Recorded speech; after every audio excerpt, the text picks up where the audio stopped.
Team of the week time for Six Nations round 2, and it's a full fortnight now till round 3. Feels like a long time after we've had these back-to-back weekends. But of all of the performances at the weekend we just saw, who wore their jersey best? I'm going to pick not just a 15, but a 23. Rugby is a 23-man game after all. And I'm going to crown the top 3 players overall. And I would be absolutely flabbergasted if we completely agreed on every selection. I mean, what would be the point in doing it at all if we all agreed? So please let me know what you reckon in the comments down below.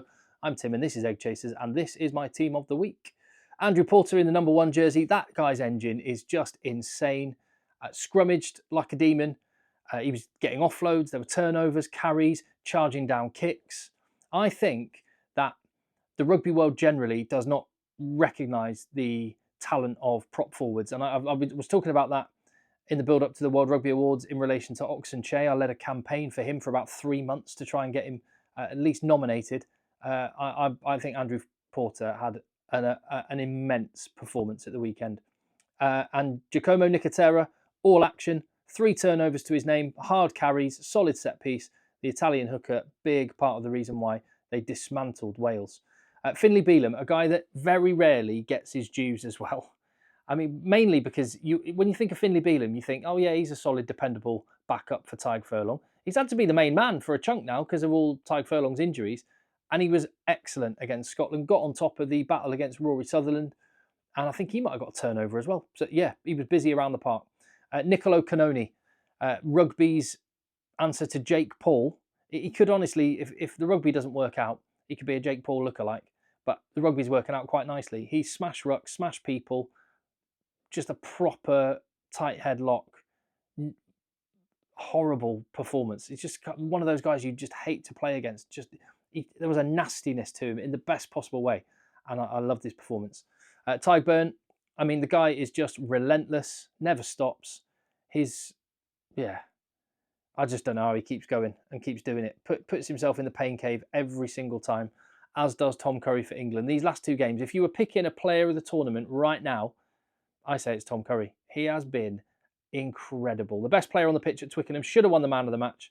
Finn Smith was great, but Tom Curry was standout. And his defensive shift, well, it was on attack as well, but his defensive shift, just atomising people, key turnovers. And it wasn't just the number of them that he got. It was the context of the game they were in. They were massive pressure relievers. And that's what he's done last week in this. He's got England out of jail with some of the work he's been doing. And Josh van der Flier is properly back to his World Player of the Year. What was that, trying to think what year that was, 2021? Anyway, whenever that was, he's back to that level. He never strayed that far from it, but he's properly back. The guy's a machine. The number of tackles he puts in and just the never-ending work he puts in. Yeah, just I wouldn't be surprised. I mean, Tom Curry has got like a bionic hip. Basically, it's stem cell therapy and he's a new hip, basically. I would not be completely surprised if someone revealed one day that Josh van der Flier is actually an android. And Lorenzo Canoni, what a classy performance from the Italian number 8. The 2 Canoni brothers, both in the team of the week. 3 Italians in the pack.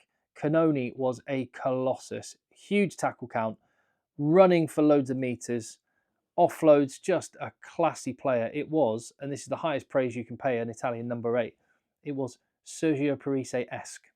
Into the backline, Jamison Gibson-Park has been brilliant in this Six Nations tournament, and he completely took the game by the reins. Of course, there are loads of other players I could have mentioned in every position. I do have a bench where I can mention some of them, of course. Some people in dispatches that deserve a mention. But in scrum half, Martin Page-Rello and Alex Mitchell deserve a mention. But Jamison Gibson-Park, that little nudge over the top that Hugo Keenan regathered, and then it was try for Jack Conan. Just the speed of thought of the guy is insane. And I thought alongside him, Sam Prendergast was magic. Now, I did a video earlier, which is in the feed right now, which is where I just watched the games again, looking at Finn Smith and Sam Prendergast, these 2 young fly halves. And I was even more impressed on the second watch by Sam Prendergast. And I think he just edges Finn Smith and Paolo Garbisi as well, who was good. Centre, I found this a bit tricky. Yoram Moafana I thought was good. Bundy Aki did some good things. Menoncello was quiet and Brex as well. Nothing wrong. But there was no one really in the centre that I thought was like box office amazing. It's strange. Every week there's one of those positions where it wasn't great. The centre was one of those. I thought Ollie Lawrence did enough to get him the jersey. I know he was wearing 13 for England, but he lines up in the 12 jersey. It's very fluid. It's like the Italians. They just sort of switch in and out. So I'm using that to justify putting him in the match day, in the team of the week, alongside Robbie Henshaw, who I quite often praise that maybe with Gary Ringrose and Robbie Henshaw, Gary Ringrose is better defensively. Robbie Henshaw might have the edge in attack. The reverse was true yesterday. Robbie Henshaw's defence was ace. And Scotland, with all the talent, the hat-trick hero, Hugh Jones, in the back line, he had a couple of runs, but generally speaking, Robbie Henshaw shut Scotland down. I thought it was a great performance. Onto the wings, Louis Bielbarré, a Frenchman, is in the 15, in the 23, the team of the week. And he is at just electrifying, raw pace. And, I mean, France should have scored more tries. A lot of those opportunities were engineered because Louis Bielbarré was coming off his wing to double up on Ollie Slightholme. The work rate just to run that much. And then when he got the opportunity to run with the speed and the footwork, it was amazing. And opposite him in that game against England, a really interesting matchup with Tommy Freeman, who got the better of him as Tommy Freeman scored that try. Managed to get above Louis Bielbarré in the air. And Tommy Freeman, again, another player who working hard off his wing, stepped into outside centre towards the end of the game, which I'll be interested to see a bit more of that for England. And it's one of his best displays in an England jersey. He was brilliant. And to complete the 15, Hugo Keenan at fullback, who is just so consistent. So consistent. I did a video in the build-up to it where I picked a combined team between Scotland and Ireland. And I mean, I've declared Hugo Keenan to be the best fullback in the world when I did my player power rankings a month or so ago. So I pinned my colours to the mast. But on pure form, I picked Blair Kinghorn. But on the 80-minute display we just saw, this guy was top dog. He was absolutely brilliant. As for the bench, so as I said, rugby's a 23-man game these days. I went for Jamie George. His performance in, 25 minutes was so good for England and so important. Rock solid in the set piece, made a break as well. Finn Smith put him through a hole, controlled things at the back of the maul before England scored the winning try. The experience, the composure, the energy that he brought, and more importantly, the set piece, which had creaked a little bit for England. Huge. Jamie George was very, very good. Ellis Genge, I thought, had a great performance. Danilo Fischetti deserves a mention at loose head prop as well. I gave Andrew Porter the one shirt. Ellis Genge, definitely worthy of mention. He more than held his own against Dewini Atonio, which is no small feat. And I think England are on the comeback as far as their scrummaging is concerned. No longer the liability. In November, it was decent, and it was good against France. Simone Ferrari is having a great Six Nations tournament. And yeah, he gets the backup job at tight head prop behind Finlay Bealham. Another rock-solid display. And the one try that Italy managed to get, Ange Capowazzo, all came from Simone Ferrari getting a nudge up on his side. They got the right side of the scrum up. That opened up the space for Pagerello to feed Garbisi. Little nudge through, and Capowazzo try. Maro Itoje, really busy. Key turnover at a crucial time, and he managed to drag his team as a leader through to the full-time whistle. He's on the bench with Ben Earl as well, who is... his engine is just phenomenal. In fact, I'd love to have a bleep test between Josh van der Fleer and Ben Earl. Maybe Tyg Byrne as well. Who's got the bigger VO2 max? Because they're all superhuman. Martin Pagerello gets the backup scrum half job just ahead of Alex Mitchell. I thought he was excellent for Italy. A problem position for Italy. They've needed that issue solved. And Martin Pagerello seems to be the boy. So that's good news for Italy.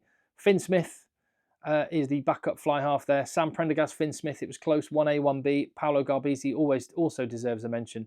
But the composure of Finn Smith in that last half hour of the game, he took control of that match. He's sort of a bit of a passenger in the first half. Made some errors, sitting back a little bit. England didn't have a lot of ball, but as the game went on, he got more and more influential and was executed perfectly. And as I say, if you haven't already, please go and watch the video on Finn Smith and Sam Prendergast. James Lowe to complete the 23. The guy is just elite. Whatever world class is, and there's lots of definitions of what world class means, that guy is it. That guy is it. And that is the 23-man squad that I selected for round 2, my team of the week. The starting 15 shows 8 Irishmen, 3 Englishmen, 3 Italians, and a Frenchman. Unfortunately, no Welsh or Scottish in the 23. Last week I managed to have representation from every country, but performances didn't justify it this time, unfortunately. A little mention for Jack Morgan, who did his best in a Wales jersey. Other people that didn't get in at all that I should mention. Faletau was quite good again. It was good to see him play. Mentioned Fischetti, didn't I? Jean-Baptiste Gross, Capawatso, Calvin Nash. Yeah, there you go. That's the 23. So yeah, dominated by Ireland, but I think that reflects the domination that Ireland showed at the weekend. And 8 Englishmen in the 23, 3 in the 15. So that I mean, is it a comeback for England? We'll see. It'll only be the case if they go and back it up with a win against Scotland in a fortnight. We've got to wait that long. In the meantime, I'll be bringing you videos on the channel. But before I finish, my top 3 players overall of the weekend. Number 3, Lorenzo Canoni, gladiatorial display in Rome. Silver, Tom Curry, the player of the tournament after the first 2 rounds for me. Just another sensational display. And the best player of the week, I said prop forwards don't get their dues. I'm giving them right now, right here, on Egg Chasers. Best player of the weekend out of all players. And there were 138 of them that played. Number 1. What a performance, Andrew Porter. Right, let me know what you think.